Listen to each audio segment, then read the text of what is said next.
Hi everyone, ಎಲ್ಲರೂ ಹೇಗಿದ್ದೀರಾ? ನಾನು ತುಂಬ ಚೆನ್ನಾಗಿದ್ದೀನಿ. ಸೊ ಇವತ್ತಿನ ವ್ಲಾಗ್ ಬಂದು ನನ್ನ ಒಂದು ರೆಸಿಪೀಸ್ ಬರುತ್ತೆ. ರೆಸಿಪಿ ಅಂತಂದರೆ ಚಿಕನ್ ರೆಸಿಪೀಸ್ ಬರುತ್ತೆ. ಸೊ ನಾನು ಚಿಕನ್ ರೆಸಿಪಿ ಅಂತಂದರೆ ಯಾವ ರೀತಿ ನಾನು ಸಿಂಪಲ್ಲಾಗಿ ತುಂಬ ಮನೇಲೇ ಯೂಸ್ ಮಾಡಿರೋ ಅಂಥ ಇಂಗ್ರೀಡಿಯೆಂಟ್ಸ್ನ ಯೂಸ್ ಮಾಡ್ತಾಯಿದ್ದೀನಿ. ಸೊ ತುಂಬಾ ಸಿಂಪಲ್ ಆಗಿರೋ ಅಂಥ ಮನೇಲೇ ನಾವು ಆರಾಮಾಗಿ ಮಾಡ್ಕೋಬೋದಾದಂಥ ಚಿಕನ್ ರೆಸಿಪೀಸ್ನ ನಾನಿವಾಗ ಮಾಡಿ ತೋರಿಸ್ತೀನಿ. ಸೊ ಮೊದಲಿಗೆ ನಾನು ತೊಗೊಂಡಿರೋ ಅಂಥದ್ದು ಮಾಡಬೇಕು ಅಂತ ಡಿಸೈಡ್ ಮಾಡ್ಕೊಂಡಿರೋ ಅಂಥದ್ದು ಬಂದು ಚಿಕನ್ ಕಬಾಬ್. ಸೊ ಇದಕ್ಕೆ ನಾನು ಶುಂಠಿ, ಬೆಳ್ಳುಳ್ಳಿ, ಜೀರಿಗೆ, ಮೆಣಸು, ಹಸಿಮೆಣಸಿನ್ಕಾಯಿ ಇಷ್ಟನ್ನು ಕೂಡ ಫೈನ್ ಪೇಸ್ಟ್ನ ಮಾಡ್ಕೊಂಡಿದ್ದೀನಿ. ಸೊ ಇಷ್ಟನ್ನು ಫೈನ್ ಪೇಸ್ಟ್ ಮಾಡಿಕೊಂಡು, ಸೊ ಕ್ವಾಂಟಿಟಿ ಬಂದು ನೀವು ಎಷ್ಟು ಚಿಕನ್ನ ತೊಗೊತಾ ಇದ್ದೀರಾ ಅದರ ಮೇಲೆ ಡಿಪೆಂಡ್ ಆಗುತ್ತೆ. ಸೊ ಚಿಕನ್ನ ನೀವೇನಾದರೂ ಹೆಚ್ಚಿಗೆ ತೊಗೊಂಡಿದ್ರೆ ಸೊ ನಿಮಗೂ ಕೂಡ ಗೊತ್ತಾಗುತ್ತೆ ಎಷ್ಟು ನಾವು ಪ್ರಮಾಣದಲ್ಲಿ ಪೇಸ್ಟನ್ನ ಹಾಕೋಬೋದು ಅಂತ. ಸೊ ನೆಕ್ಸ್ಟ್ ಬಂದು ಅದನ್ನು ಫೈನ್ ಪೇಸ್ಟ್ ಮಾಡಿ ಇಟ್ಕೊಂಡಿರಿ. ಸೊ ನೆಕ್ಸ್ಟ್ ಬಂದು ನಾನು ಇದಕ್ಕೆ ಯೂಸ್ ಮಾಡ್ತಾ ಇರೋವಂಥದ್ದು ಜೋಳದ ಹಿಟ್ಟು. ಸೊ ಜೋಳದ ಹಿಟ್ಟು ಬಂದು ಜಸ್ಟ್ 1 ಆರ್ 1.5 ಸ್ಪೂನ್ ಸಾಕು. ಜಾಸ್ತಿ ತೊಗೊಂಡ್ರೆ ಸ್ವಲ್ಪ ಗಟ್ಟಿ ಗಟ್ಟಿ ಬಂದುಬಿಡುತ್ತೆ. ಸೊ ಹಾಗಾಗಿ ಸ್ವಲ್ಪ ಕ್ರಿಸ್ಪಿಯಾಗಿರಲಿ ಅಂತ ಹೇಳಿ ನಾನು ಜೋಳದ ಹಿಟ್ಟನ್ನು ಯೂಸ್ ಮಾಡಿಕೊಂಡೆ.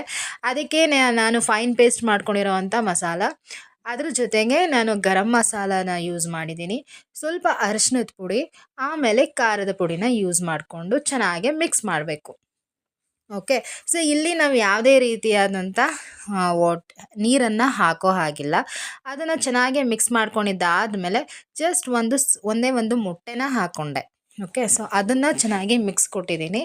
ಸ್ವಲ್ಪ ಕಾರ್ನ್ಫ್ಲೋರ್ನ ಯೂಸ್ ಮಾಡ್ಕೊಳ್ಳಿ. ಸೊ ಹಾಕ್ಬಿಟ್ಟು ಇಷ್ಟನ್ನು ಹಾಕಿ ಚೆನ್ನಾಗಿ ಮಿಕ್ಸ್ ಕೊಡಿ. ಸೊ ಚೆನ್ನಾಗಿ ಮಿಕ್ಸ್ ಕೊಟ್ಟಿದ್ದೆಲ್ಲ ಆದಮೇಲೆ ನೆಕ್ಸ್ಟ್ ಅದಕ್ಕೆ ನಾವು ಚಿಕನ್ನ ಆ್ಯಡ್ ಮಾಡಬೇಕಾಗತ್ತೆ.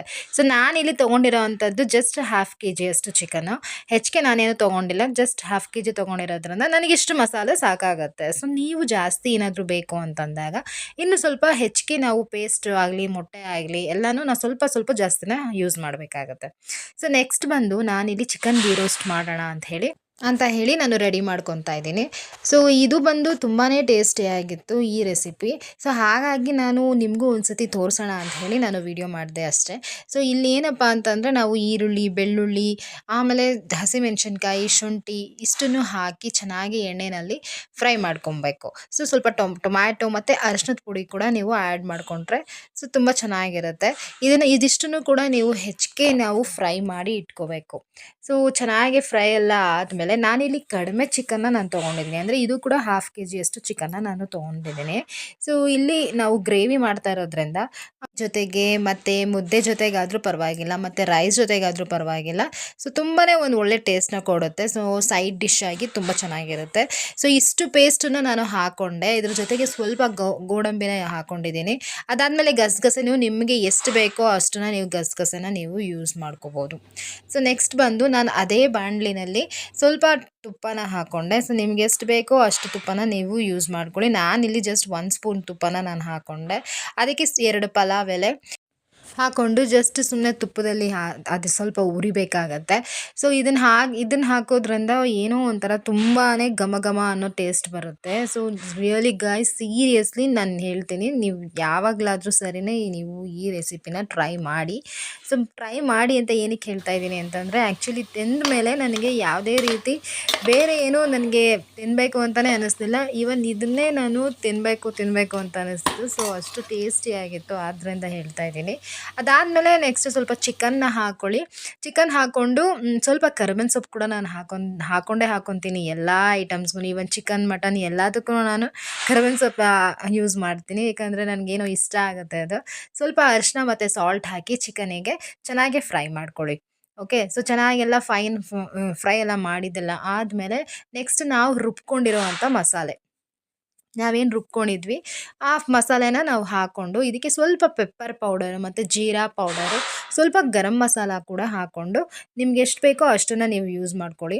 ಸೊ ಹೆಚ್ಚಿಗೆ ನಾವು ಇದಕ್ಕೆ ಯಾವುದೇ ರೀತಿ ಮಸಾಲ ಬೇಕಾಗಿಲ್ಲ. ಸೊ ನಾವೇನು ಪೇಸ್ಟ್ ಮಾಡಿದ್ವಿ ಅದೇನೇ ಇದಕ್ಕೆ ಒಳ್ಳೆ ಟೇಸ್ಟ್‌ನ ಕೊಡುವಂಥದ್ದು. ಸೊ ಸ್ವಲ್ಪ ಖಾರ ಕಡಿಮೆ ಇತ್ತು ಅಂತ ಹೇಳಿ ನಾನು ಇದಕ್ಕೆ ಸ್ವಲ್ಪ ಖಾರದ ಪುಡಿ ಕೂಡ ಯೂಸ್ ಮಾಡಿಕೊಂಡೆ.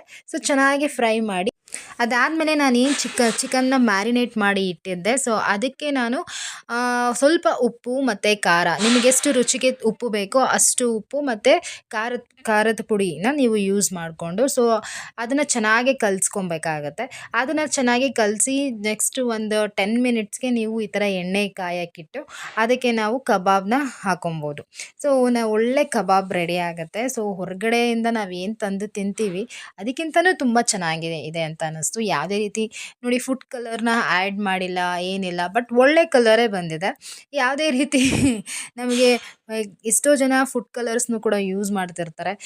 ನೀವೇ ನೋಡ್ಬೋದು ಯಾವುದೇ ರೀತಿ ಫುಡ್ ಕಲರ್ಸ್ ಅವಶ್ಯಕತೆನೇ ಇಲ್ಲ, ಅಷ್ಟು ಚೆನ್ನಾಗಿ ಕಾಣಿಸ್ತಾ ಇದೆ. ಕಲರಿಂಗ್ ಕೂಡ ಸಾಕು, ನಮಗೆ ಇಷ್ಟೇ ಕಲರ್ ಸಾಕು ಅಂತ ಅನಿಸುತ್ತೆ. ಬಟ್ ತಿನ್ನಬೇಕಾದಾಗಲೂ ಅಷ್ಟೇ ತುಂಬಾ ಟೇಸ್ಟಿಯಾಗಿತ್ತು. ಸೊ ಪ್ಲೀಸ್ ಟ್ರೈ ಮಾಡಿ. ಮತ್ತು ನಾನು ಕಬಾಬ್ ಎಲ್ಲ ರೆಡಿ ಮಾಡೋ ಅಷ್ಟೊತ್ತಿಗೆ ಚಿಕನ್ ಗೀ ರೋಸ್ಟ್ ಕೂಡ ರೆಡಿ ಆಗಿತ್ತು.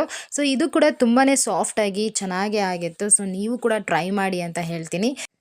ನನಗೆ ಕಮೆಂಟ್ ಮಾಡಿ ಮತ್ತು ನಿಮಗೆ ಯಾವ ರೀತಿಯಾದಂಥ ಒಂದು ವೀಡಿಯೋಸ್ ಬೇಕು ಅಂತ ಕೂಡ ನನಗೆ ಕಮೆಂಟ್ ಮಾಡಿ. ಓಕೆ, ಸೊ ಮತ್ತೆ ಸಿಗ್ತೀನಿ ನಾನು ನಿಮಗೆ ನೆಕ್ಸ್ಟ್ ವ್ಲಾಗಲ್ಲಿ. ಅಲ್ಲಿವರೆಗೂ ನನ್ನ ಚಾನಲ್ನ ಲೈಕ್ ಮಾಡಿ, ಶೇರ್ ಮಾಡಿ ಮತ್ತು ಕಮೆಂಟ್ ಮಾಡಿ. Okay, thank you so much. ಮತ್ತು ನೀವೇನಾದರೂ ಸಬ್ಸ್ಕ್ರೈಬ್ ಮಾಡಿಲ್ಲ ಅಂದರೆ ಪ್ಲೀಸ್ ಸಬ್ಸ್ಕ್ರೈಬ್ ಮಾಡಿ.